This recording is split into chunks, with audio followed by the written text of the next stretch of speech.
Boa noite, boa noite. Então, pessoal, eu quero, sem mais delongas, né, não vou ficar esperando muita gente entrar, eu gosto de cumprir horário. Tenho um objetivo muito específico aqui nessa noite, que é falar sobre o ateísmo e desfazer aí alguns mitos, né, algumas heresias também que eles criam para tentar nos atacar, né?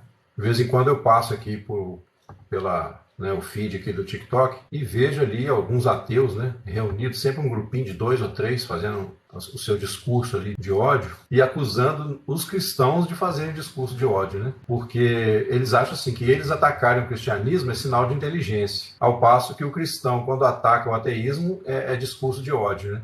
Essa é a melhor defesa, é o ataque, né? Já dizia o ditado, né? Então eu vim aqui nessa noite para desfazer algumas dessas armadilhas, dessas ciladas, né? Porque para mim isso não cola e eu não tenho medo de encarar esse tipo de coisa, porque na verdade eu sei quando a pessoa é vitimista, né? Muitas vezes a pessoa é vitimista. E eu quero começar com isso, dando uma definição aqui, pessoal, do verdadeiro ateu, para que vocês saibam que o verdadeiro ateu não é aquele que eu estou atacando. Tá? O verdadeiro ateu, nos termos que eu vou definir aqui, e creio que quem ouvir vai concordar comigo, o verdadeiro ateu merece o nosso respeito em que sentido? Merece a nossa compreensão da sua dificuldade, né, em acreditar e também de uma escolha dele, pessoal, que a gente não pode, né, forçar ninguém a nada. Então não é esse ateu original que eu ataco aqui, no sentido assim, não atacar também as pessoas, mas a filosofia de vida deles. Tá? É uma filosofia bastante corruptível, né, depravada, porque ela trabalha exatamente com a ideia de puxar as pessoas para baixo. Primeira coisa que você tem que entender, pessoal, é o seguinte: é mais justo, é mais inteligente, é mais lógico o cristão falar do seu cristianismo e procurar convencer o ateu a se tornar um cristão do que o contrário. Por quê? Porque o ateu, ele está te puxando para o nada, né? Se ele não crê que Deus existe, então ele não crê que existem valores reais como o amor, a justiça, num sentido mais profundo, né? Existe uma justiça social que é produto do quê? Da vida material. Essa justiça é aquela que a gente vê nos tribunais ou na consciência das pessoas, né, quando elas julgam principalmente a vida dos outros. Porque muitas vezes o cara tem um senso de justiça onde ele defende a si mesmo e ataca os outros. Então, esse senso de justiça, ele é parcial, limitado e doentio. Ele não é um senso de justiça no sentido verdadeiro da palavra. Para haver justiça, tem que haver alguém maior do que o ser humano, capaz de julgar entre um ser humano e outro de forma final e definitiva. Então, o ateu, ele trabalha com a ideia de quê? De destruir qualquer conceito de fé. E eu costumo até dizer, justamente para eles não terem argumentos para me atacar, que mesmo que Deus não existisse, tá? Vamos pensar nessa hipótese, só para vocês verem. Mesmo que Deus não existisse, o cristão, né, sincero, lógico, tem gente de todo tipo, não estou falando aqui dos corruptos, mas o cristão sincero, ele é uma pessoa que está buscando um sentido para a vida, ele está buscando valores, né, que, se uma vez vividos, aplicados, vão trazer um benefício para a sociedade. Então, se todos amarem, se todos perdoarem, se todos praticarem a misericórdia, a bondade real, se todos andarem a segunda milha, né, com aqueles que querem te tomar a túnica, você deixar também a capa, então a sociedade vai ser melhor. Agora, se todos se tornam ateus, descrentes de qualquer valor verdadeiro, o que acontece? A sociedade, ela degringola, né? Ela vai de mal a pior. Você vê no livro de Romanos, no capítulo 1, o apóstolo Paulo associa 3 coisas vinculadas, que não tem como separar: o ateísmo, o homossexualismo e a idolatria. Se você olhar, você tem a idolatria, o ateísmo e o homossexualismo estão intimamente ligados. E isso está aqui na carta de Romanos, no capítulo 1, quando o apóstolo Paulo, depois de se apresentar, né, e de falar até o versículo 17 que o justo viverá da fé e, portanto, ele não se envergonha do evangelho, porque o evangelho é o poder de Deus para a justiça de todo aquele que crê. Olha só que interessante. O evangelho é o poder de Deus para a justiça de todo aquele que crê. Então, a justiça aqui não é um conceito apenas moral, não é um conceito apenas de uma lei, por exemplo, de trânsito. É uma justiça que transcende, né, todo o nosso entendimento. Deus nos justifica cobrindo o nosso pecado e nos dando a oportunidade de nascermos numa outra dimensão onde a fé rege as nossas vidas, onde não somos regidos pelas leis da natureza, como acontece no caso do ateísmo. Então, por exemplo, se uma criança ou alguém, um adolescente, uma pessoa que tem pouco entendimento, chega para mim e diz para mim que o super-homem existe, eu não vou brigar com essa criança tentando provar o contrário. O que vocês acham? Por que eu não vou brigar com a criança tentando provar o contrário? Eu vou pensar assim, se for uma criança, é uma fantasia de criança. Se for um adulto, é um louco pirado. O ateu, quando ele quer provar que Deus não existe, na verdade ele está dando um tiro no próprio pé. Porque ele está dizendo, não, Deus existe, mas eu quero acreditar que ele não existe. Porque senão ele não discutiria. No mínimo ele pensaria assim, esse cara é um louco. E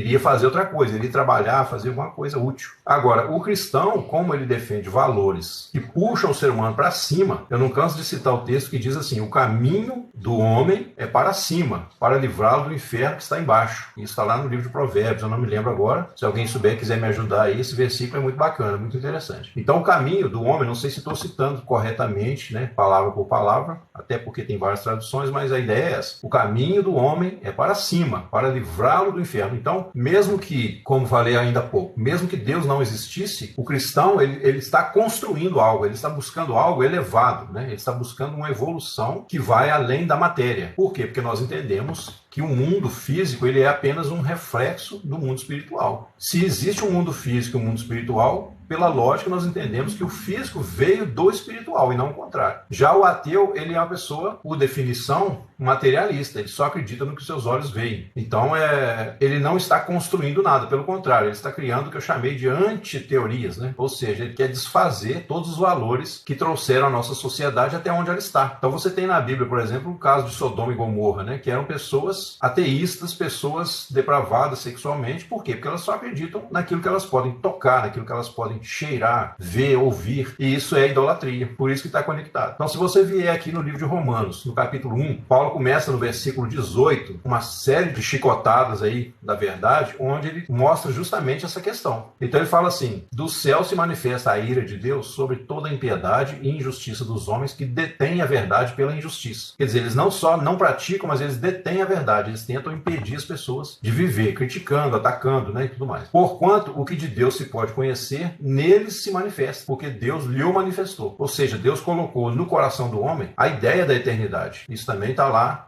não sei se em Provérbios ou Eclesiastes. Deus colocou no coração do homem, por isso que ele aspira a coisas superiores. Mesmo o não cristão, você pode ver que ele busca na filosofia, ele busca às vezes em outras religiões, ele está sempre procurando uma resposta para explicar o sentido da vida. Então o sentido da vida não é uma coisa que você lê num jornal que você compra na banca de revista. Bom, aí ele fala assim, olha, porque as suas coisas invisíveis, quer dizer, as coisas invisíveis, onde Deus habita, o reino espiritual, desde a criação do mundo, tanto o seu eterno poder como a sua divindade se entendem claramente e se veem pelas próprias coisas que estão criadas, para que eles sejam indesculpáveis. Então, qualquer ser humano, se ele olhar para a natureza e ver a perfeição de tudo, se ele vê que nós temos um espírito dentro de nós que nos anima, que não vem da matéria, quer dizer, se o universo tivesse surgido de uma explosão, como eles dizem, no máximo ele formaria matéria.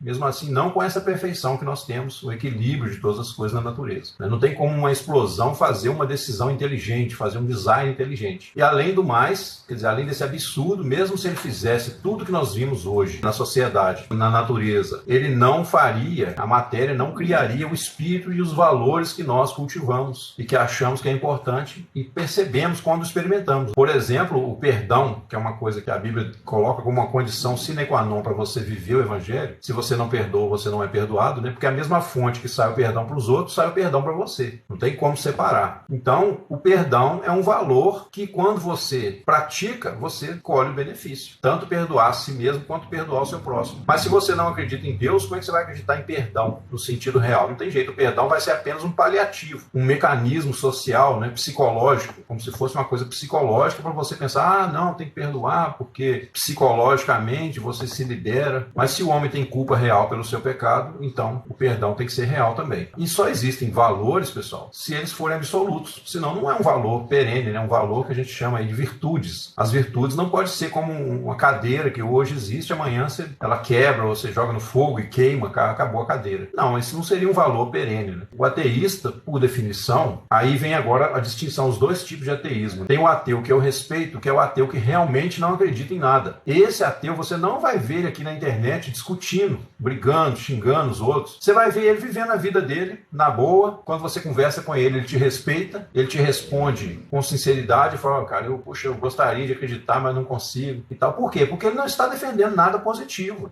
Ele não acredita, entendeu? Então a ocupação dele é só com o plano material. Agora, o ateu que eu combato aqui, e que não vem com essa história que eu estou com discurso de ódio, porque eles é que fazem o discurso de ódio, tentando desconstruir a nossa fé. Então, esse ateu que eu combato aqui é o ateu militante, que fica aí na internet azucrinando a vida dos outros, falando de coisas que eles não entendem. Inclusive, uma coisa que eu acho um vexame. Muitos deles já foram cristãos, já frequentaram igrejas, já foram talvez até pastores em alguns casos, e depois que ele quebra a cara, de repente não conseguiu perseverar na fé, ele sai e fala que é ateu. Ora, se o cara já acreditou, já frequentou a igreja, como alguns já me disseram no particular, que eu já fui presbítero, já toquei violão na igreja, já toquei piano na igreja, já fui cantor no louvor, hoje eu sou ateu. Eu falei, não, cara, você não é ateu. Você apostatou da fé, você abandonou a fé. E talvez ainda haja esperança, mas você tem que botar a cabeça no lugar. Não é dizendo que é ateu, jogando a sujeira para debaixo do tapete, que você vai resolver a sua vida, entendeu? E eu quero passar algumas dicas para vocês aqui, pessoal. Você que é cristão, você que ama o Senhor Jesus e não quer amanhã depois tombar nas fileiras aí, ser abalado por argumentos mesquinhos, né? Argumentos destrutivos que não têm fundamento na verdade. Então eu quero te dar algumas dicas para você não cair nessa conversa.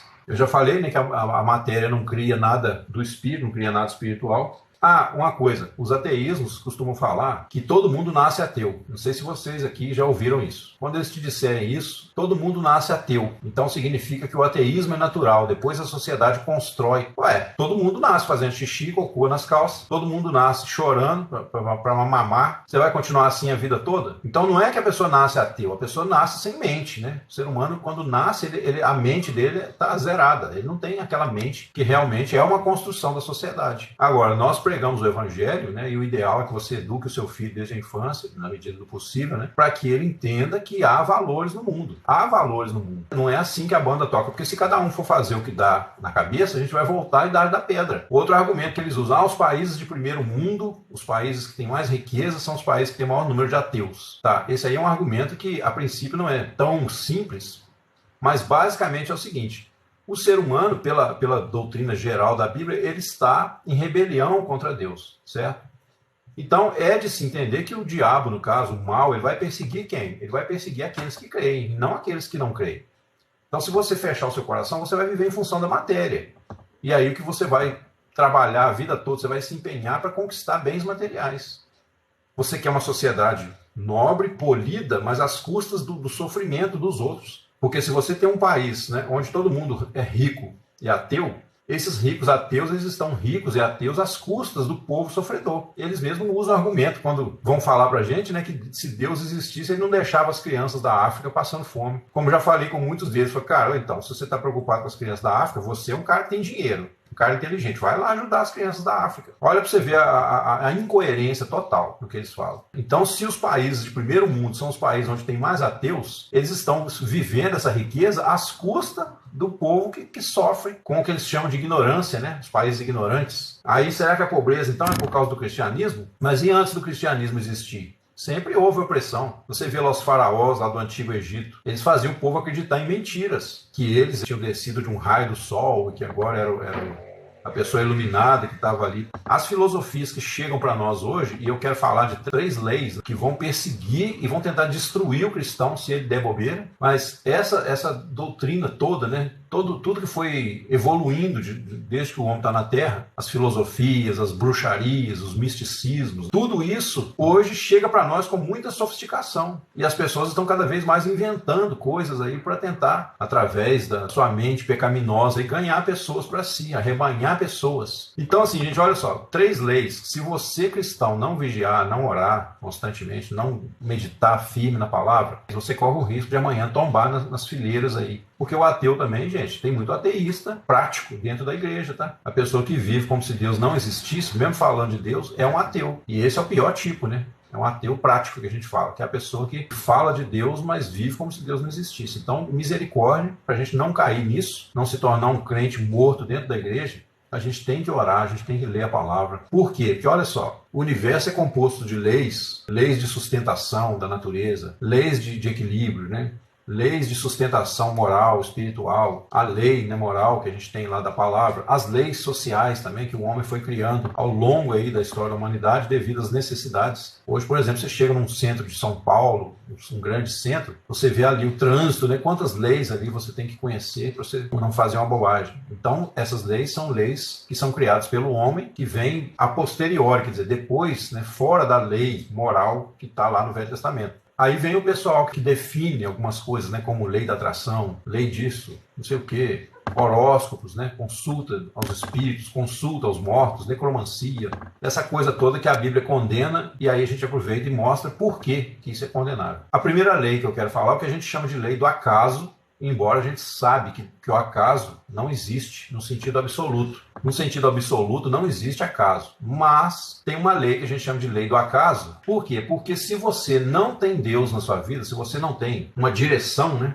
Então você está na Terra, é como se fosse imagina a Terra, eu sempre falo isso, né? Uma laranja cheia de fungos. Esses fungos estão fazendo o quê? Eles estão destruindo a laranja, eles estão atacando a laranja constantemente. E a laranja luta por um tempo, mas ela vai apodrecendo. Então, o ser humano ímpio, depravado, ele não tem uma referência que o sustente, né, de fora. Então ele vive o quê? À mercê dessas leis, certo? Então o que acontece? Por exemplo, se o fungo lá na laranja de repente ganhasse uma inteligência e ele percebesse que ele é um fungo, ele ia pensar assim, poxa vida, eu estou aqui destruindo a laranja, eu mesmo vou me lascar com isso. Porque a hora que a laranja apodrecer vai cair no chão e vai virar pó, né? vai ser destruído e acabou a história. O fato dele não ter essa inteligência maior, quer dizer, ele está sujeito ali àquela lei da corrupção na laranja. Então a mesma coisa é o homem na Terra. Se o homem não tiver a fé, a visão, né, que vai além das coisas materiais, ele se torna como um fungo na laranja. Você vê o homem aí desmatando, né? Poluindo os rios, poluindo. Então, é a poluição, o homem, nesse caso, né, como um fungo na laranja. Bom, então por que ele vive sujeito às leis do acaso? Porque ele não tem esse sentido de transcendência.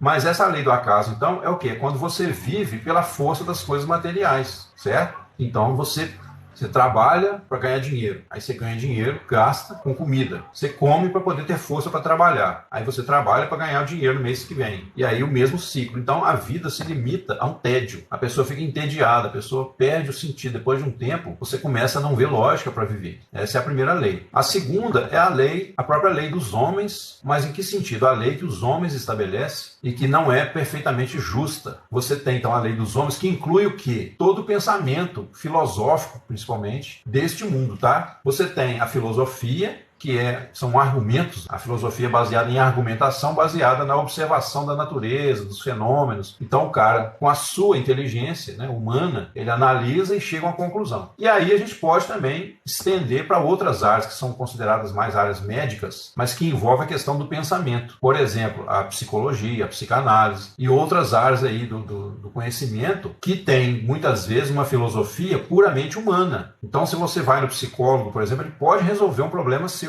Por que não? Você está com trauma, você, sei lá, sofreu um problema muito grave, principalmente na infância, né? E aí você não consegue mais viver bem, você sempre com aquele problema. Você vai no psicólogo, no psicanalista, e ele te ajuda ali a aceitar melhor aquele problema. Só que ele não vai te curar no sentido definitivo, né? Porque o problema do homem não é só psicológico, o problema do homem é o pecado.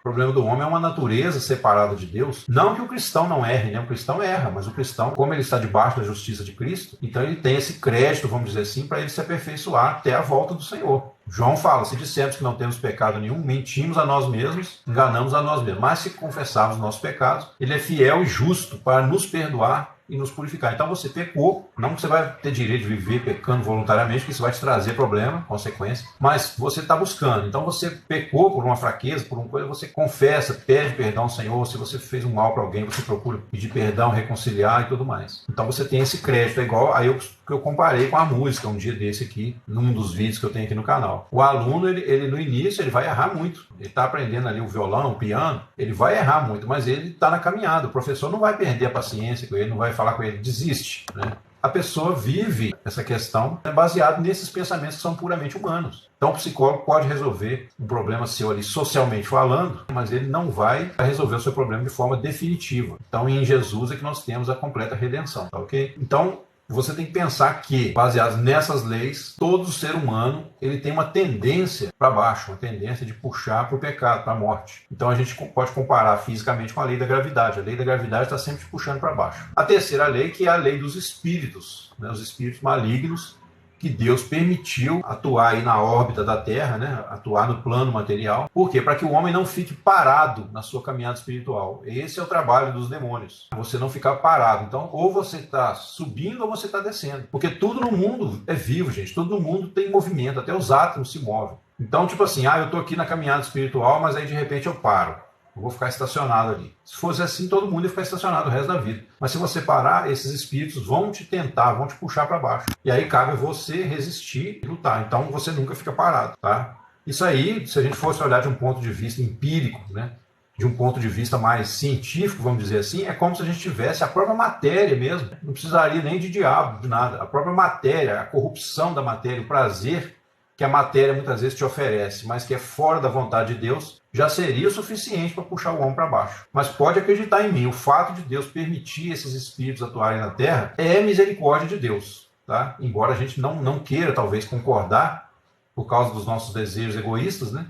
A gente, às vezes, não quer abraçar muito essa ideia, porque fala, poxa, como é que Deus é bom permitindo que espíritos maus atuem na Terra? Mas é porque esses espíritos, eles emergem justamente da cobiça que o homem teve lá no início, né? O homem, em vez de viver pela fé ali, em comunhão direta com Deus, ele escolheu viver por sua própria cabeça. Ele quis conhecer em si mesmo o que é o bem e o que é o mal. Então ele criou um conceito de bem e de mal advindo da ideia daquela árvore lá do Éden, onde ele analisa as coisas, ou seja, aquilo que é bom para mim é o bem, aquilo que é mal para mim é o mal. Mas é um conceito parcial, defeituoso e que trouxe a morte. O homem ficou limitadíssimo na sua capacidade de julgamento a um nível mais cósmico. Então ele se tornou vítima das suas próprias paixões. Então você tem aí, por exemplo, os pecados, né, sexuais, você tem aí o pecado do uso dos entorpecentes, as coisas que mexem com a cabeça, né, que o homem gosta muito de, às vezes, de mexer com isso. Então você tem coisas que seriam suficientes para derrubar o homem. Mas aí esses espíritos malignos, eles atuam em que sentido? De provocar o homem a ter pensamentos perturbadores. Lá em Jó fala sobre isso, fala que em sonho, visão de noite, Deus permite o homem ter visões horrorosas, né? Pensamentos de terror para afastar o homem do seu pecado. Agora, cabe a gente, como cristão, buscar esse conhecimento, pessoal. Você tem que ter base de conhecimento hoje para refutar esse lixo todo que é julgado 24 horas em cima da gente. Só que as pessoas, elas não querem conhecimento, entendeu?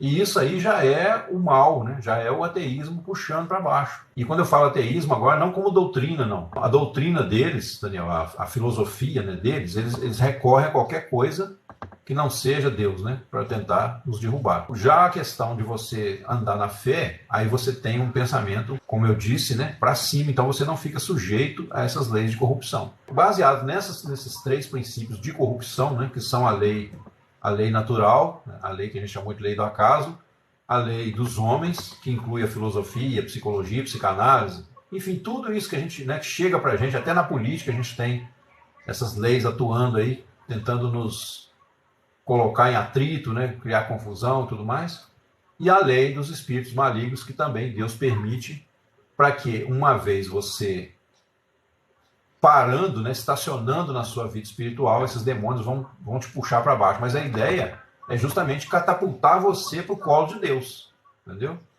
Quando você começa a ver que você está sendo atormentado por espíritos malignos, que você está vivendo uma vida onde o que você está plantando, né, é destrutivo, você começa a experimentar confusão, cara. Você começa a passar por situações que talvez você nunca esperava que fosse passar. E aí, isso te leva a correr para os braços de Deus, né? Chega uma hora que você cansa, fala, poxa, se eu ficar vivendo um cristianismo mequetrefe aqui, meia boca, né? Só de religião, só de domingo à noite, que eu vou lá e faço uma fezinha, igual você faz, muita gente faz na loteria, né? Isso não vai me dar uma garantia maior da presença de Deus na minha vida, né? Então eu preciso ser amigo de Deus. E aí Tiago fala, aquele que quiser ser amigo do mundo se constitui automaticamente inimigo de Deus. Então por que isso? Porque Deus não quer que ninguém seja morno, né? Ou você é frio ou você é quente. Jesus falou isso. Então se você for frio, menos mal. Se você for quente, é o ideal. Se você for morno, ele diz, vomitar-te aí da minha boca. Então os demônios, eles nos ajudam a não sermos mornos. O trabalho deles é esse. Porque, afinal de contas, não existe uma briga entre Deus e o diabo, né? Como se fosse um embate. Não, Deus está infinitamente acima de qualquer força, qualquer espírito nesse mundo. Infinitamente. Então não seria uma guerra, seria uma, como alguém já disse, se Deus resolvesse lutar com os demônios, seria um extermínio em massa, né? Não haveria guerra nenhuma. Mas Deus permite que esses espíritos atuem, por quê? Porque eles já são da matéria, eles já são parte dessa coisa. A outra coisa que eu queria comentar, né, no Salmo 14, que eu descobri hoje, por acaso, que é praticamente idêntico ao Salmo 53, Davi plagiou a si mesmo, né? Mas no Salmo 14, e no Salmo 53, né, ele faz uma alusão ao ateísmo da seguinte forma, ele diz assim, ó, disse o nécio no seu coração, não há Deus. Olha só, nécio, né? Porque a pessoa, para você construir, pessoal, qualquer coisa, você tem que buscar, né? Por exemplo, se você quer, como o caso aqui, tocar um violão, você tem que estudar, né? Mas se você quer não tocar violão, o que você tem que fazer? Nada, né? Se você quer fazer uma medicina, você quer amanhã ser um médico, o que você tem que fazer? Estudar, estudar, estudar, pagar um preço altíssimo, fazer ali o treinamento, você tem que ir para o laboratório. Mas se você quiser não ser médico, o que você faz? Nada. Você simplesmente deita na rede, espera a morte chegar, né? Vamos dizer assim. Então tudo na vida é o mesmo princípio. Então, se você quer a fé é uma coisa positiva. É uma busca para cima, de valores elevados. Então, o que você faz? Você tem que buscar, diligentemente. O Senhor fala assim, ó, buscar-me-eis e me achareis quando me buscares de todo o vosso coração. Eu não canso de dizer, não tenho vergonha de dizer, que já fui um cristão meia boca por muitos anos. Entendeu? Achava que podia enganar Deus, achava que podia empurrar a sujeira para debaixo do tapete. E isso me trouxe muitos problemas. Mas aí, com o tempo, né, principalmente no período da pandemia, agora eu passei por uma situação muito complicada de família e tudo. E aí eu falei, gente, eu vou fazer dessa, como é que fala? Essa pandemia, né? Vou fazer disso um retiro espiritual. E aí eu comecei a ler, orar e buscar. Falei, Senhor, agora, se ainda tiver jeito para mim, né? Cheguei a falar assim, que eu tava, que cara frio já, sabe? Coração assim, machucado com muita coisa, né? Falei, agora vai ou racha. Se não tiver jeito para mim, que Deus me mande logo para o inferno, mas agora eu não vou mais ficar meio termo, não. Ou eu vai ou racha. E aí eu comecei a buscar desesperadamente ao Senhor. Está sendo difícil, muita coisa precisa mudar ainda, precisa. Mas hoje eu estou ativado, né? Estou na presença do Senhor. E o conhecimento que eu ganhei, né? As minhas experiências, inclusive dos sofrimentos que eu passei, eu posso hoje dizer para você, sem medo de errar, que Deus nunca desiste de você. Deus nunca desiste de você. O pior que você tenha passado um período, mas eu conheço a palavra há tantos anos, eu pequei. Olha, se você pecou, como diz o apóstolo Paulo, tribulação e angústia. É o que você vai experimentar, né? Por quê? Tribulação e angústia sobre a alma de todo aquele que faz o mal. Tanto judeu como grego. Quer dizer, não importa se você é um religioso ou se você é um filósofo, né? Se você valoriza. Porque você vê que eu até esqueci de comentar aqui em Romanos, né? Quando Paulo fala assim, não me envergonhe do Evangelho, no versículo 16 do capítulo 1, pois é o poder de Deus para a salvação de todo aquele que crê. Aí ele fala primeiro do judeu, depois também do grego. Por que ele fala isso? Porque o judeu aqui representa a religião, né? A busca de Deus. Eu falo a religião aqui não é no sentido pejorativo, não. A religião como a busca do conhecimento de Deus. Então, ela te dá mais chance de você chegar ao conhecimento de Deus. Mas também tem o grego que representa o quê? O pensamento deste mundo, o pensamento filosófico, né? O pensamento que não os livrou na época de serem pedófilos, homossexuais e tudo mais.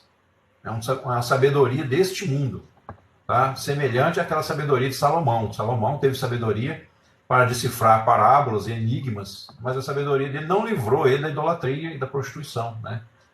Daquela bagunça que ele vivia lá, casando com mulheres de povos que Deus condenava na época por causa da mistura de raças, né? Então ele sofreu bastante com isso, terminou a sua vida numa situação muito difícil. Foi salvo? Cremos que sim, mas não temos certeza, né? Sabemos que Deus é poderoso. Eu particularmente creio que ele foi salvo por causa da aliança, né, que o Senhor fez com a casa de Davi, mas ele terminou numa situação vergonhosa, né, numa situação deplorável. Então, pessoal, se você transgrediu, né? Se você está com um problema na sua vida, se você está sofrendo, você vai lá em Lamentações, capítulo 3, que você vai ver lá toda uma orientação. Né? Ele fala, por que se queixa o homem vivente por causa do castigo dos seus pecados? Queixe de ter pecado contra Deus, né? E volte para o Senhor, que é rico em perdoar. As misericórdias do Senhor renovam-se a cada manhã. Então, se você está em pecado, você não está vivendo uma vida abundante, você está vivendo sofrimento, você está tendo tribulação e angústia. E o ateu, ele inconscientemente, ele está fugindo justamente desse confronto. Né? Porque quando você vem ao Senhor, você tem que passar pelo fogo, irmão. Tem que passar pelo rio. Quando passares pelos rios, não te submergirão. Quando passares pelo fogo, quer dizer, quando passares. Ele não está falando se você passar. Quando passar. Quando você passar pelos rios, né? Eles não submergirão. Quando passares pelo fogo, não te queimarás, nem a chama arderá em ti. Ele está querendo dizer não que você não vai ter tribulação e sofrimento. Ele está querendo dizer que isso não é para sua morte, isso é para te curar, isso é para te purificar, é para te limpar. Né? Ele fala em outro lugar, se não me engano, em Isaías, ele fala assim, eu te purifiquei como a prata, provei-te na fornalha da aflição. E Pedro fala, não estranheis a ardente prova que vem sobre vós para vos experimentar, como se alguma coisa estranha vos acontecesse. Não é estranho, os vossos irmãos pelo mundo estão passando pelas mesmas provas. Então aqui nesse mundo, pessoal, é labuta mesmo. Por isso que Jesus diz, quem perseverar até o fim, será salvo. Por que perseverar? Até porque, tipo assim, vamos supor, o Senhor te chamou para a fé. Aí você, durante um tempo no início, foi bem, estava lá firme na igreja, né? Cheio de gratidão, cheio de alegria, não ficava julgando os irmãos, não ficava amargurado ainda. Tal. Aí, de repente, o pecado começou a rodear, você não soube vencer, você foi mal instruído também, muitas vezes, na fé. E você começou a flertar com o pecado de novo. Né? O Senhor já sabia que você poderia passar por isso. Por isso que ele fala, eis que o Senhor esperará para ter misericórdia de vós. Fala lá em Isaías, capítulo 30. Não lembro agora o versículo. Então o Senhor já sabia que você poderia bancar aí o filho pródigo. Talvez consciente, talvez inconscientemente. Mas, por que ele fala de perseverar até o fim? Porque você percebeu que você está caído, você tem que voltar, ué. Primeiro que não tem para onde ir. Não tem como, né? Você tem uma terceira via. Até na política estão tentando aí, tá complicado. Então, não tem como. Ou vai ou racha, ou vai ou fica. Então, você tem que fazer como Pedro. Senhor, só tu tens as palavras de vida eterna. Para quem iremos nós? Então, você está desviado, meu irmão. Você está esperando o quê? Uma terceira opção. Ah, não, eu não quero ser ímpio, porque eu não quero ir para o inferno, mas também não quero ser crente, porque eu acho que eu não consigo mais. Né? Eu acho que Deus já me rejeitou, Deus me abandonou. Agora eu estou aqui todo quebrado, estou aqui todo em pecado. Não, levanta a cabeça, né? Sacode a poeira, dá a volta por cima, mas no bom sentido. Volta, entendeu? O livre-arbítrio, ele é aperfeiçoado em nós, tá? Ele é aperfeiçoado justamente na medida em que você faz as escolhas, porque eu não creio que você tem livre-arbítrio para escolher Jesus, não. Jesus te chama, tá? É o Espírito Santo que te dá o primeiro toque. Há um momento que você fala assim, opa, peraí, ué, tem alguma coisa me dizendo que Deus existe, né? Às vezes você sente aquele vontade de chorar muito grande. Cada um tem uma experiência. Todo mundo que é nascido de Deus fala que teve uma experiência marcante na vida. Tá? Todo mundo, qualquer pessoa que vai dar um testemunho, se ela é nascida de novo, ela vai falar, houve um dia que a luz brilhou para mim. Então quem dá o primeiro chamado é o Espírito Santo. O homem não tem livre-arbítrio para escolher Jesus. Agora, ele acha que escolhe por quê? Porque quando o Espírito Santo dá esse toque, muitas vezes ele vai caminhar um tempo confiando, tal, depois ele começa a cair, começa a confiar nas próprias pernas, e daí talvez há 5 anos, 10 anos, 20 anos, dependendo da pessoa, né, dependendo da cabeça dura de cada um, essa pessoa vai falar, gente, eu estou vivendo um cristianismo falsificado, eu estou mentindo para mim mesmo e para os outros, eu sou uma farsa. E aí essa pessoa às vezes experimenta um arrependimento profundo, verdadeiro, entendeu? Ou então ela abandona, né? Porque aí o que acontece? O ateu, muitas vezes, é um cara que chegou a um ponto que falou, não tem jeito de ser cristão como a Bíblia pede. Mas por quê? Porque ele está querendo ele ser santo, né, nas suas próprias forças. Ele não entendeu que sem Jesus não tem vida. A vida está em Jesus. No Éden, eu já falei isso aqui, no Éden Deus colocou a árvore da vida ali diante do homem, disponível para o homem. Era só estender a mão e pegar, né? Não deu certo, porque Adão acabou transgredindo. Agora, o método de Deus mudou. O método de Deus é o seguinte, ele colocou a vida em Jesus, né? em seu Filho Jesus. Então, se você não tiver o filho, você não tem a vida. E quando você tem um filho, como eu disse, você não precisa ser necessariamente perfeito. Você tem que perseverar buscando e renunciando, né, o que você puder a este mundo, para o seu próprio bem. A nossa santidade, pessoal, ela não é para, em primeiro lugar, porque Deus precisa que eu seja santo, não. A nossa santidade é para o nosso bem. Tá? Os ateus se julgam no direito de atacar os cristãos, chamar a gente de burros, né, de tapados. Ah, esses são alienados, que acreditam num livro velho, acreditam num livro antigo, né, que acreditam numa lenda. Então, quer dizer, quando eles falam isso, eles não acham que estão ofendendo, né? Eles acham que são os sabedores da verdade. E quando eu acho um cristão que tem um pouquinho de conhecimento da Bíblia, eu não me julgo profundo conhecedor, não, mas esses que você conhece são aqueles que saem da igreja por alguma decepção. Sim, então, muitos deles, mas nem todos, né? Nem todos. Eu já tive, por exemplo, já conversei muito em grupos de Facebook. Agora eu não estou mais porque eles me expulsaram de todos os grupos, né? Todos os grupos que eu entrei eu fui expulso. Pra você ter uma ideia. Eles querem fazer como se fossem os bichos de monte ali, né? Todo mundo, um apedrejando os cristãos, e aí todo mundo ri. Então, quando entra um cristão lá, eles começam, o que você veio fazer aqui? Eu falo, eu entrei porque eu fui convidado, alguém me convidou para a página. Achei que vocês queriam um contraste de opiniões para ver realmente, né, até onde vai a coisa. Mas eles não querem o contraditório, eles querem só impor o que eles pensam. E aí, dentre esses ateus que eu conheci, eles desconversam, eles atacam, entendeu? No meio dessa turma tem aqueles caras que falam que sempre foi ateu, desde criança. O agnóstico, eu acho mais sensato, um pouco. Porque até onde eu entendo, o agnóstico é o cara assim, que crê na possibilidade, se eu estiver errado, você pode me falar, que crê na possibilidade de Deus existir, né? Que busca Deus, de certa forma, através do conhecimento, meio com um pé atrás, né? No sentido assim, isso falando uma linguagem popular, né? Eu não saberia dar uma definição mais técnica do que é o agnóstico. Mas porque gnose é conhecimento. Né? Então o agnóstico, talvez ele não acredite que seja possível você conhecer a Deus através do conhecimento. Né? Você encontrar Deus através do conhecimento. E de certa forma não está muito errado, não. Porque o Espírito Santo é que toca em nós. Tá? Houve um momento na minha vida, né? Houve um momento na vida de quase todo mundo que eu conheço, que hoje é um cristão que está aí perseverando na fé, apesar de todos esses ataques, né? Que todos eles falam, eu tive uma experiência, um dia parece que o céu se abriu para mim, eu comecei a chorar, ou então outros começaram a rir muito, né? Uma alegria incomparável, um gozo que vem lá da alma, mesmo lá de dentro, né? Lá das entranhas. Eu, por exemplo, eu lembro que quando eu criei, eu fiquei umas 3 horas chorando, cara. Foi um negócio sem explicação, entendeu? E parecia, eu senti como se tivesse uma espada me cortando do alto da cabeça até a planta dos pés, assim, tirando um monte de sujeira de dentro de mim. Foi um negócio muito forte. Não quer dizer que todo mundo tem que sentir uma coisa, né? Que senão as pessoas vão ficar baseando, assim, procurando uma experiência mística e vão acabar caindo em erro. E eu não estava buscando isso quando aconteceu. Entendeu? Eu estava buscando solução para a minha vida, buscando respostas. Tanto que antes de ser cristão, eu embrenhei tudo enquanto é religião que me foi possível na época, porque eu não tinha para onde ir, né? Então, quer dizer, quem não sabe para onde ir, qualquer lugar é caminho. Então eu procurei no espiritismo, procurei na gnose alguma coisa, procurei na Rosa Cruz, Seixonoye, o que mais? Budismo, Tantra, né? Lá aquelas religiões orientais. Procurei resposta em tudo isso, entendeu?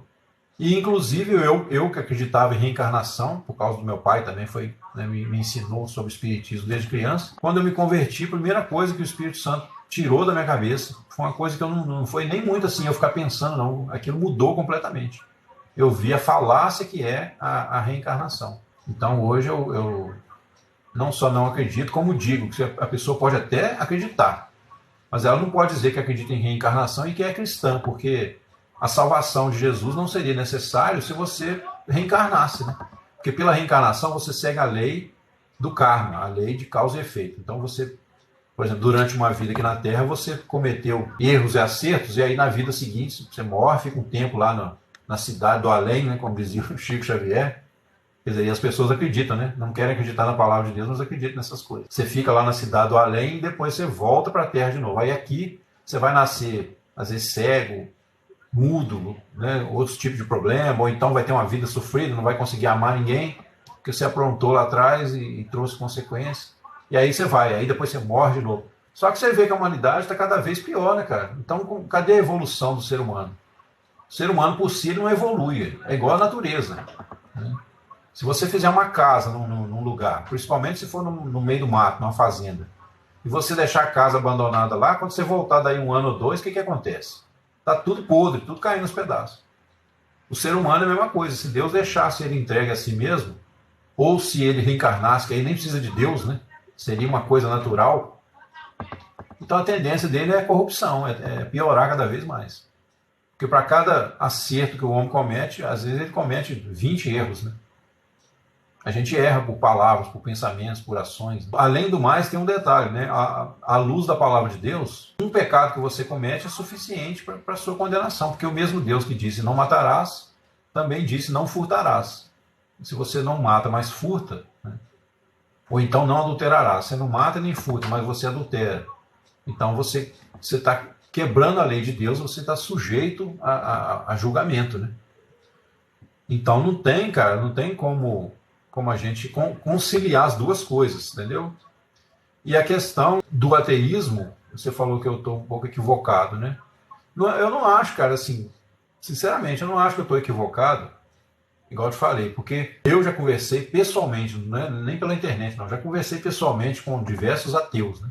Inclusive na minha cidade eu tinha um ministério dos ateus, vamos dizer assim, porque todo ateísta que aparecia nos arraiais lá da igreja, ou querendo discutir com alguém, eles mandavam o cara para mim. Porque eu sempre gostei de ajudar, né? Porque eu também fui muito descrente quando era novo. Eu praticamente fui um ateu durante muitos anos. Mas assim, aquele ateu que eu te falei, nasce, né? O ser humano nasce ateu. É lógico, o ateísmo é uma coisa da natureza da mente, né? A mente vazia. Como é que uma criança vai nascer acreditando em Deus? Não tem jeito. Mas ela nasce sim com uma possibilidade de crer, porque ela é um ser inteligente, é um ser que tem sentimentos, emoções. E isso não vem. Como é que moléculas vão produzir essas coisas? Como é que uma explosão de prótons, nêutrons, elétrons, né, oxigênio, hidrogênio vai produzir depois inteligência, vai produzir... Aí é você querer tirar o coelho da cartola sem o coelho estar lá, né? Não tem jeito. Seria uma mágica impossível, ainda mais do ponto de vista do universo. Agora, em parte, você tem razão quando você fala, e esses que você conhece são os que saem da igreja. Claro, porque esses que saem da igreja, eles têm uma argumentação bíblica que eles antes usavam para acreditar. O cristão, ele é chamado a uma fé. O pessoal fala que a gente é radical, mas não é, ué. É porque a essência da fé tem que ser radical. Para você vencer essa ignorância reinante nesse mundo, né? Não é radical no sentido de atacar os outros, entendeu? E o meu ataque aqui não é as pessoas. Pode chegar um ateu aqui, até desses que eu falei, militante de internet, né? Se ele me respeitar, nós vamos ter uma conversa saudável. Eu vou ter paciência, eu vou ouvir, vou considerar o que ele falou, não vou ficar já preocupado, que resposta que eu vou dar. Não, o cara vai falar, né? Vai dizer o que ele pensa. Mas também, poxa, não, igual eu falei, não sou o melhor conhecedor da verdade, não, mas eu já tenho muitos anos de cristão, né? E sempre, modéstia à parte, fui um cara estudioso, não só da Bíblia, como de religiões pelo mundo, né? Porque quando eu me converti, eu já tinha aquele lixo mental todo, né? E aí o Espírito Santo começou a trabalhar na minha cabeça. Ó, você tem que mudar isso aí não é correto, né? E aí eu fui deixando aos poucos, aí você tem que fazer um trabalho de limpeza mesmo mental, né? De raciocínio, de estudo, porque eu costumo dizer que quando a pessoa está, a gente chama na igreja cristã, a gente chama de com demônios, né? Está endemoniada. Você expulsar o demônio é fácil. Você manda ele sair em nome de Jesus, ele tem que sair, mas a doutrina de demônio fica na mente, né? E é contra essa que nós temos que lutar.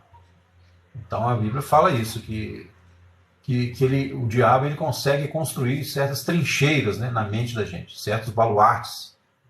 E aí você tem que refutar tudo isso para você encontrar a verdade, né? A verdade que liberta. Porque uma coisa é fato, né? Por exemplo, o primeiro problema dos ateus, e aí pode ser até principalmente esses, né? Que saem da igreja já queimados, né? Porque eles não conseguiram perseverar, eles de repente chegaram à conclusão que o pecado deles é isso mesmo, não tem cura, e aí vem pagar uma de ateu, né? eles acabam manchando tanto os cristãos quanto os ateus originais, né? Que são pessoas que merecem nosso respeito, a nossa compreensão e, digo assim, compaixão, num certo sentido, não considerando a pessoa inferior a mim, não, mas compaixão do fato dele não crer naquilo que eu entendo que é o melhor, né? Pela palavra de Deus, pela Bíblia. Então, assim, eu acho que eu não vou dizer para um ateu, né? Chegar para um ateu e falar assim, ah, eu tenho compaixão de você. Aí seria humilhante, não é isso. Entendeu? Não é compaixão. Você, como cristão, acredita historicamente. Jesus existiu ou é questão de fé? Existiu, cara. Existiu. Se você analisar mesmo os anais da história e até em artigos científicos, você vai ver que desses conhecidos nomes, né, da antiguidade aí, Jesus talvez seja um dos que tem mais prova de que ele existiu. Tá? Se você pegar Pitágoras, por exemplo, quem prova que Pitágoras existiu? A fé verdadeira, tanto que Judas, na sua carta, né, não é o traidor, não, Judas que escreveu uma carta lá pertinho de Apocalipse, né, ele fala assim, que ele veio através daquela carta exortar os cristãos a perseverar na fé que uma vez foi entregue aos santos. Ué, então essa fé, ela é um objeto, né? Só não é um objeto material, mas ela é algo concreto. A fé que uma vez foi entregue aos santos. Por quê? A fé é quando você experimenta essa união, né, com Deus através do sacrifício de Cristo. Eu talvez não creria se não... Talvez não, com certeza. Eu não creria se não fosse um toque de Deus. Mas, como Deus, mesmo antes de você ser cristão, Deus vê o seu sofrimento, vê a sua aflição. Eu, na época, estava desesperado, era muito jovem, estava envolvido com, né, problemas de... Todo jovem se envolve, drogas, essas coisas, né? Só que eu não me conformava com aquilo. Falei, gente, eu não posso viver desse jeito, isso não é certo, eu não vou ser feliz com isso, não vou dar em nada se eu continuar nessa vida. E aí, naquele desespero, o Senhor, né, me encontrou.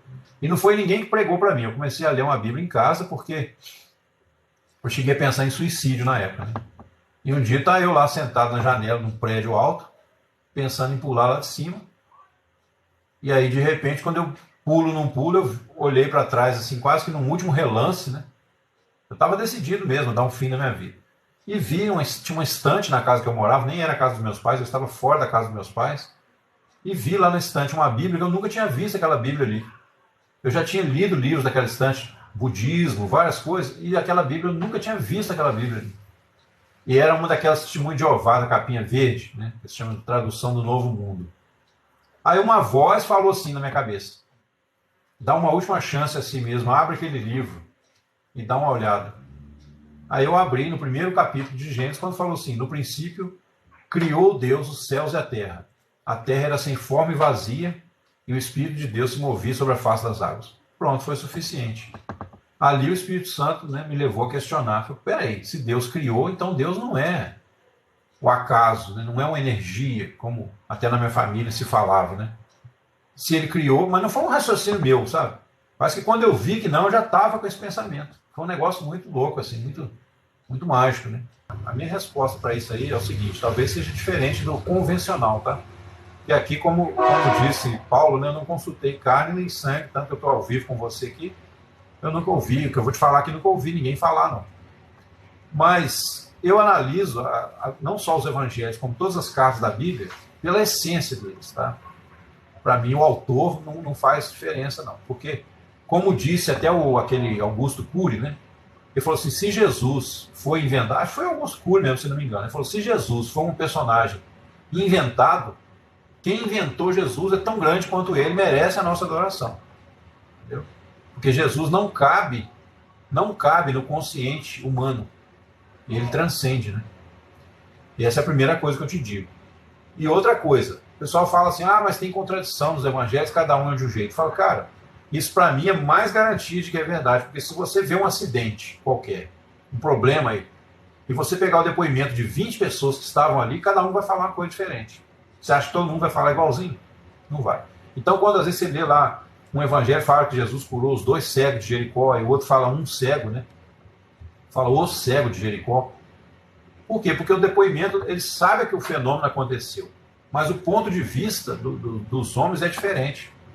Mesmo quando ele está sob a inspiração divina, ele não se torna um fantoche. Ele não é um cara que vai fazer uma psicografia. As cartas de Paulo, por exemplo, Ele não sentou lá e fez igual o Chico Xavier, né? Fez uma... Não é assim. Ele é inspirado. A verdade começa a brotar na mente dele de uma tal forma que ele não tem a menor dúvida, né? É um êxtase espiritual que o Espírito Santo promove, o mesmo Espírito que criou os céus e a terra. Se Deus criou os céus e a terra, e Ele nos criou, por que Ele não pode insuflar em nós a percepção mais profunda da verdade? E é isso que Ele faz, né? Agora, as coisas são do jeito que são, cara. As coisas, a gente tem que passar por esse processo todo, porque você há de convir comigo que até para Deus, né, se tem uma coisa que seria difícil para Deus, é Ele criar o homem de si mesmo, né, colocar o seu fôlego de vida, e um dia esse homem adorar a Deus espontaneamente. Parece loucura, né? Então, por isso que a gente tem que ter a possibilidade do erro, a gente tem que ter a possibilidade de se afastar de Deus, para que você tenha a possibilidade de escolher Deus por amor. Agora, quando o Espírito Santo dá esse primeiro toque, a Bíblia fala que a pessoa é iluminada. Tá? Não significa que a pessoa nasceu de novo, porque aí nesse ínterim entre ser iluminada para ver a verdade e o novo nascimento, alguns pode acontecer simultaneamente, mas alguns pode levar um espaço de tempo. Por quê? Porque aí a pessoa tem que se arrepender, a pessoa tem que, à luz daquilo que ela recebeu, ela tem que fazer uma escolha. Não, eu vou me render, né, ao que é, vou me render ao chamado mais profundo de Deus, porque essa vida aqui na Terra é uma vida podre, é uma vida doentia. Você só está feliz nesse mundo, a pessoa que não conhece a Deus, né? Quando está indo tudo bem, entendeu? O pessoal me pergunta assim, Sandro, o cristão pode entrar em depressão? Eu falo, cara, poder até pode, mas geralmente o cristão, quando ele entra em depressão, é porque ou ele está vivendo em pecado, ou ele entrou numa situação muito pesada e ele não soube administrar. E não tem nada de errado. Eu tive depressão. Fiquei 2 anos praticamente com vontade assim, de só ficar na cama. Mas foi exatamente os 2 anos que eu falei, não, peraí. O meu corpo, a minha mente, as minhas emoções estão pedindo só cama. Estão pedindo até a morte. Por quê? Porque agora eu estou vendo que eu preciso acertar minha vida diante de Deus. As minhas expectativas foram todas frustradas com esse mundo. E foi os 2 anos que eu mais busquei a Deus. Então, tá deprimido? A pessoa está deprimida, você tem um amigo, uma amiga, um familiar que está deprimido, fala, cara, faz de conta que o seu... Faz de conta não, né? Isso é só para entender. O seu corpo, essa parte sua que lida com o mundo sensível, né? Até mesmo a mente, está pedindo uma coisa, mas você pode, pela fé, entrar numa outra dimensão, ok? Nos evangelhos tem vezes que ele fez coisas que eram proibidas no sábado. Então, mas aí que eu estou te falando, até interessante, cara, as suas perguntas, a sua colocação, porque isso me ajuda a colocar para fora, né, alguns argumentos que talvez eu não lembraria aqui. Então, a questão da proibição, né, era proibido mais pelos judeus do que pelo próprio Deus, porque eles tiveram um entendimento distorcido do sábado. Tanto que Jesus fala assim, olha, se você tiver um boi e ele cair numa valeta no dia de sábado, você vai deixar ele morrer lá? Não, por quê? Porque você não quer perder o seu boi, então você vai lá e tira. Então, muitas vezes, essa coisa de querer obrigar o pessoal a cumprir o sábado, naquele sentido, né, do Velho Testamento, é uma conveniência, porque o sábado, ele foi colocado ali nos 10 mandamentos, mas ele é uma figura do nosso descanso da fé em Cristo. Assim como o cordeiro é uma figura do sacrifício de Jesus, né, como oferta pelos nossos pecados, o sábado ele tinha um sentido transcendente, um sentido espiritual. Os judeus guardavam o sábado literal? Sim. Por quê? Porque eles estavam na lei. Deus queria inculcar na genética deles essa ideia do descanso, porque eles não tinham ainda natureza para entender coisas mais elevadas e viver essas coisas mais elevadas. Então eles tinham que viver, né, tudo no sentido mais literal. Por exemplo, o templo era visto como a habitação de Deus. Inclusive hoje muita gente, desigrejados aí, fazem confusão com isso porque eles saíram do extremo e foram para o outro. No Velho Testamento, o templo era morada de Deus, né? Então Deus só habitava no templo. Esse era o pensamento vigente, embora também você tinha profetas, pessoas que tinham uma visão mais elevada, né? Como Davi, que sabia que Deus não habita em templos feitos por mãos de homens. Tá? Aí no Novo Testamento, o templo hoje não é nada em si mesmo. O templo hoje, a gente pode chamar de prédio, né? O local de reuniões. É só um lugar para o povo de Deus se reunir. Não quer dizer que lá é a igreja, mas também não quer dizer que lá é a religião que eles falam. Eles ficam assim, sai da religião, meu irmão. Quer dizer, saíram de um extremo e acabou que eles colocaram uma idolatria em cima da ideia do templo. entendeu? O templo em si não é morada de Deus, mas também o fato de você frequentar uma igreja, um templo, não significa que você é um religioso porque você está frequentando. Olha só, eles caem no outro extremo. Então, essas aberrações aconteciam também com o povo de Israel. Eles não entendiam com mais profundidade. Você tem que discernir o corpo de Cristo, que são o quê? São pessoas.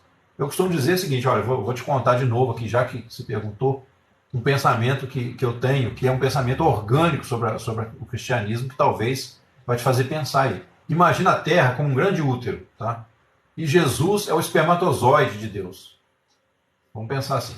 Então Deus é o Pai. Até então, Deus é um só e tal. Agora ele quer dar ao seu filho um corpo separado dele, de certa forma, não separado como inimigo, mas diferente, né?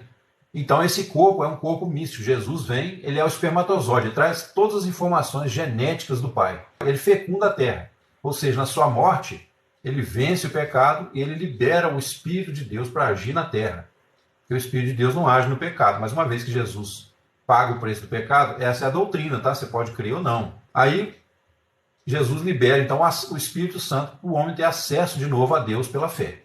Certo? Esses cristãos, né, essas pessoas que são atraídas a Jesus, é como se fossem as células desse corpo, desse bebê que agora aqui na Terra está sendo formado. E por que eu falo bebê? Porque ele está na barriga ainda da mãe, ele está no útero. Ele está sendo formado. Um dia, quando o Senhor arrebatar a igreja, na verdade vai ser o nascimento dessa criança, com uma dimensão maior. É um exemplo, um modelo que a gente encontra no nosso próprio corpo. Na própria relação do pai, da mãe e do filho, na trindade ali, você tem uma referência para entender, ainda que meio nebuloso, mas para entender a ideia da trindade, né? Agora, olha só, vamos lá. O que é mais estranho é que Jesus fala uma coisa e depois Paulo vem e fala ao contrário. Não, olha só, Jesus, cara, primeiro, ele estava encerrando o período da lei, ele tinha que, ele mesmo, cumprir a lei, né? Porque ele falou, eu não vim anular a lei, eu vim cumprir. Ele tinha que cumprir por quê? Porque Deus precisava de um homem.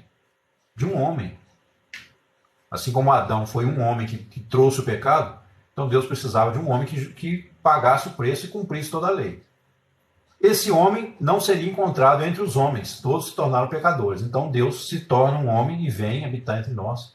E aí ele vive num corpo físico, tá? Como eu disse, né? O espermatozoide de Deus, vamos dizer assim. Tá, aí ele está aqui na Terra, o que ele vai fazer? Ele vai honrar, por exemplo, o chamado dos judeus. Tanto que quando ele envia os discípulos, aquela missão lá dos 70, né, ele falou, ó, procurai de preferência as ovelhas perdidas da casa de Israel. Por quê? Porque ele ainda está encerrando o ministério, ele estava dando ali uma última oportunidade para os judeus se arrependerem. Tanto que ele fala, Jerusalém, Jerusalém, quantas vezes quis ajuntar seus filhos, né, debaixo das minhas asas, como a galinha junta os seus pintinhos e vós não quiseste. Eis aí a vossa casa se tornará deserta, porque não conheceste o tempo da tua visitação. Aí Jesus tem todo esse trabalho, as parábolas que ele conta tem a ver com a questão. Agora, Paulo, quando vem, ele mesmo fala assim, o evangelho que eu recebi não foi da minha cabeça, não foi João, Pedro e Tiago que me deram, eu recebi por revelação do próprio Jesus. Paulo veio organizar o evangelho no sentido de revelar a graça para os cristãos. Os cristãos não são o mesmo povo judeu, os cristãos são a igreja, a noiva do Cordeiro. Então nós temos um aspecto especial que os judeus não tiveram. Nós somos ao mesmo tempo o corpo de Cristo e somos ao mesmo tempo a noiva de Cristo. O corpo, por quê? Aquilo que eu disse, cada um que crê é uma célula desse corpo. Pedro chama de pedras vivas, né? Naquela época não existia a palavra célula. Ele fala, vós como pedras vivas sois edificados para a morada de Deus no Espírito. E ao mesmo tempo a noiva, por quê? Porque há uma intimidade entre o casal, né? Na união ali, tanto sexual quanto a questão de carinho, né? De contar para o outro as coisas, aquela intimidade própria do casal, que na nossa relação com Cristo simboliza o quê? A oração, a comunhão com Ele, a adoração, a gratidão, a obediência, né? Os mandamentos de amor ali e tal. Então, os gentios que eu estou falando, né? Que são agora a igreja. Tá? A igreja é um ministério especial. Você vê que quando você tem as profecias do Velho Testamento que tem a ver com datas, igual aquele negócio das 70 semanas de Daniel, aquilo tudo ali, você não vê a igreja não faz parte daquelas profecias. Você tem 69 semanas até a morte de Jesus, a última semana só vai cumprir quando o anticristo vier, agora no futuro, vai ser um cara que vai governar o mundo todo, aí ele vai se declarar o Messias, ele mesmo vai se dizer o Messias. Os judeus vão acreditar nele, porque eles negaram, né, o verdadeiro Messias.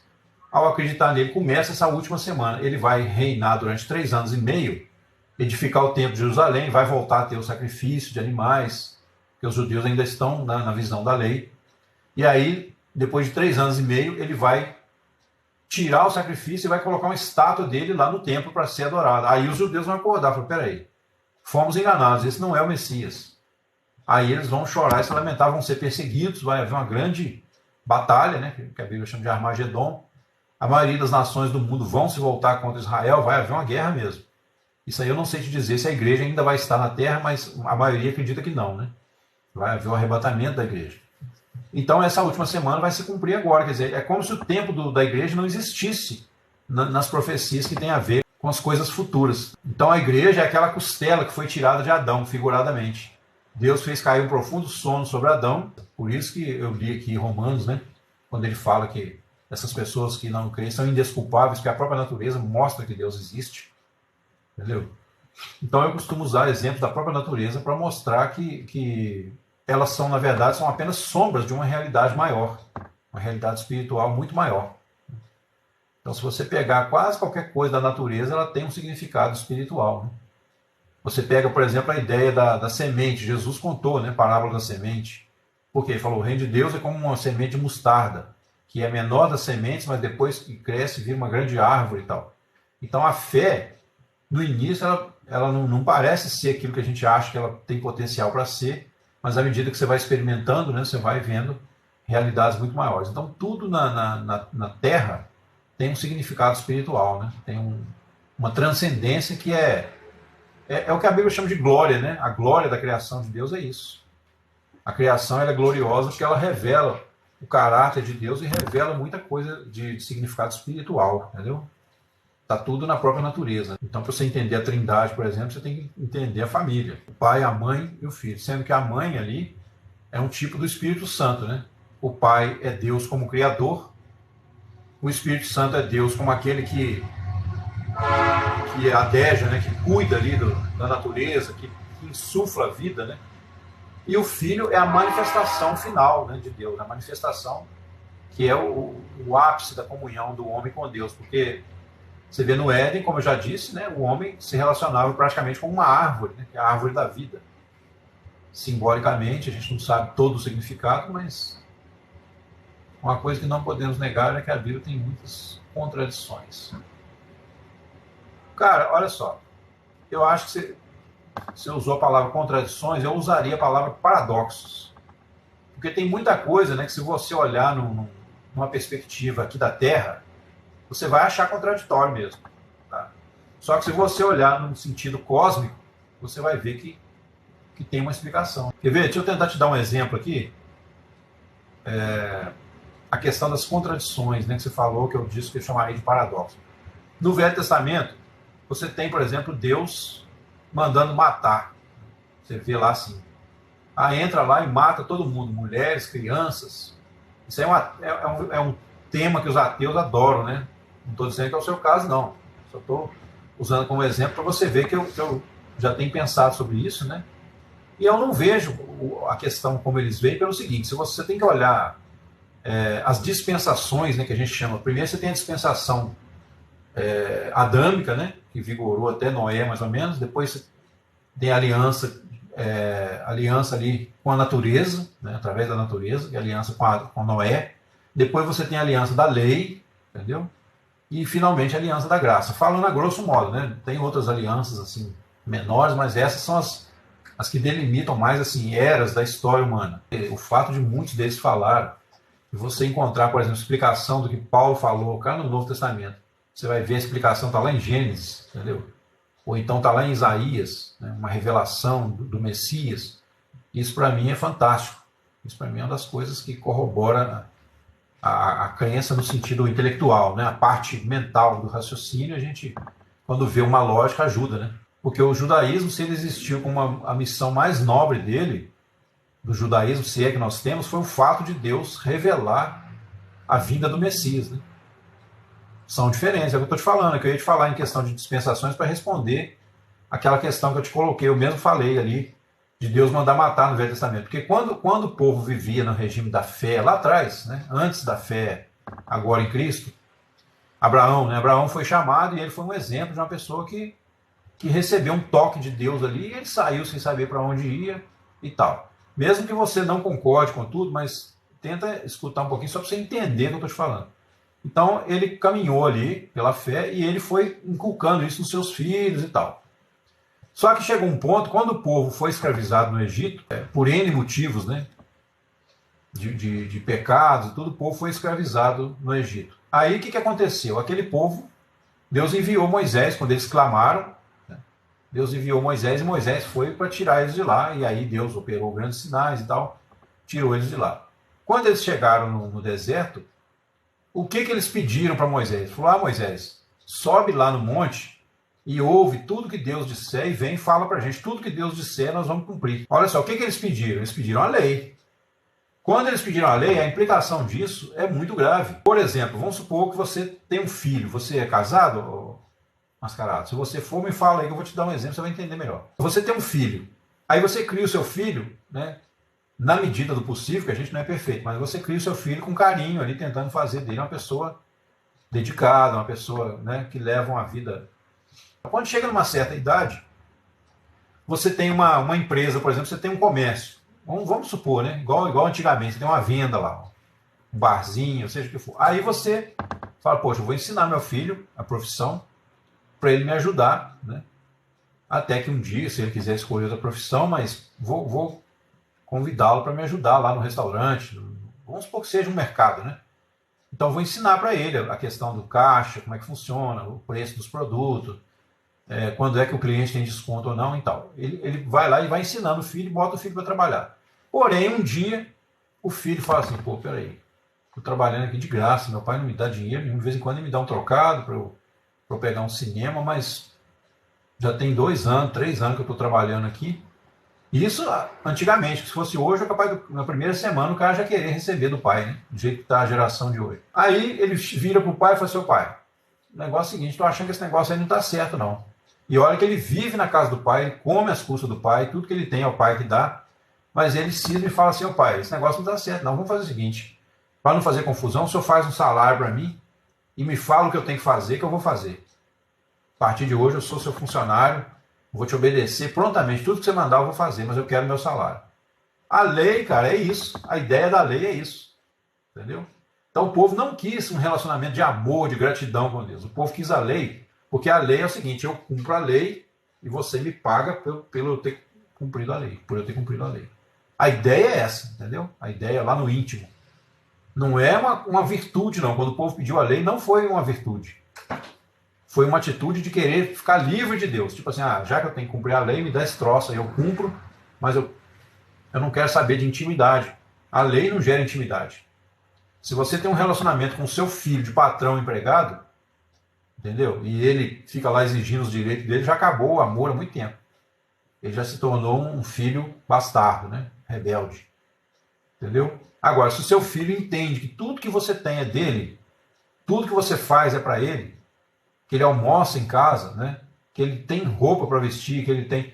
Então ele trabalharia até quando você um dia fala assim, não, pô, agora meu filho está pronto para administrar o negócio, vou colocar a empresa na mão dele. Entendeu? Aí é outro nível, né? Mas se ele já começa a querer te cobrar um salário, então a lei é isso, cara. A lei, ela tenta criar uma relação de patrão empregado com Deus e deixar de lado a relação de pai e filho. Então o povo pediu a lei. Aí a lei, o que acontece? O salário do pecado é a morte. Então você pecou, morte.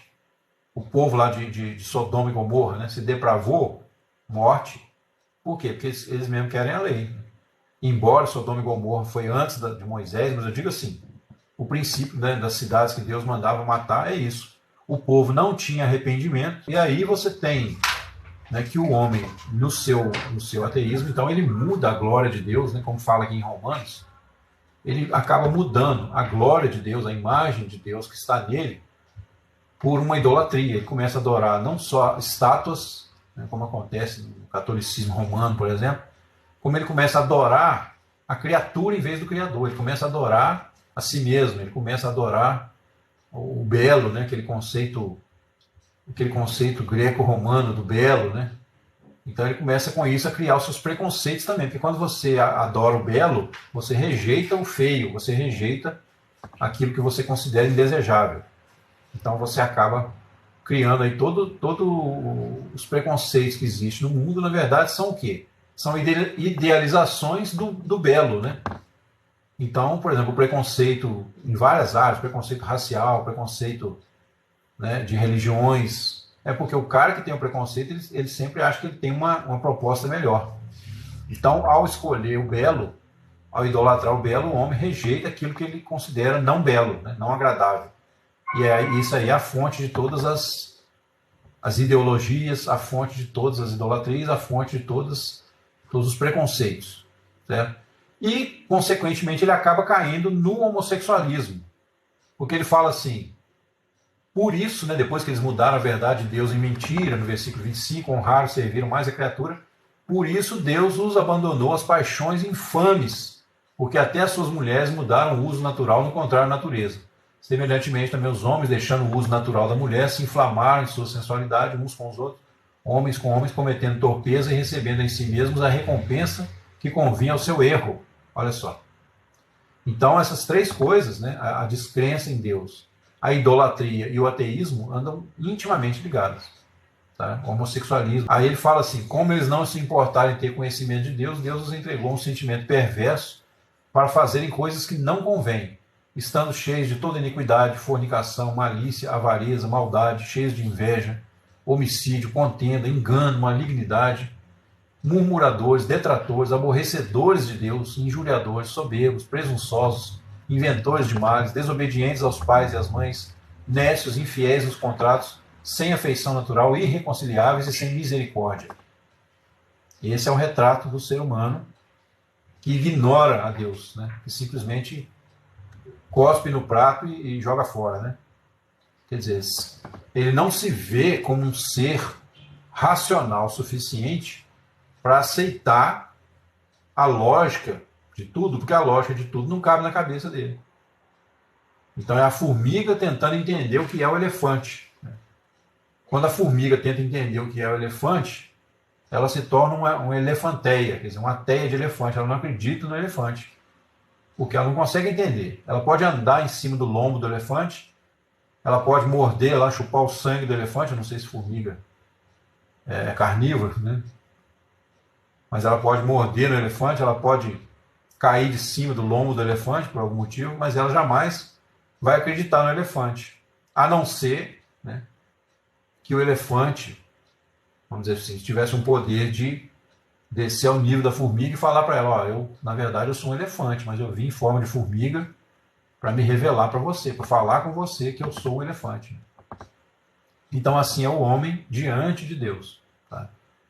E a nossa inteligência, ela permite isso por quê? Porque os céus, como diz lá no Salmo 19, os próprios céus proclamam a glória de Deus, o firmamento anuncia a obra de suas mãos. Quando você olha a natureza, não tem como você achar que aquilo ali veio do acaso, entendeu? Você tem que fazer um esforço cognitivo muito maior do que para acreditar, né? Você tem que fechar os olhos para muita coisa. Você tem que fechar os olhos para a perfeição de tudo. Então, pessoal, não tem desculpa, né? E depois dessa eu acho difícil uma pessoa ateísta vir querer discutir comigo, que ela vai estar de antemão provando para mim que ela é um ateu falsificado, né? Um ateu, uma pessoa amargurada aí com a vida e que, na verdade, não quer mesmo entender, não quer se submeter à verdade, né? Ok? Então eu fico por aqui. Agradeço de coração aí a presença de todos. Deus abençoe vocês aí. Fiquem na paz, em nome de Jesus.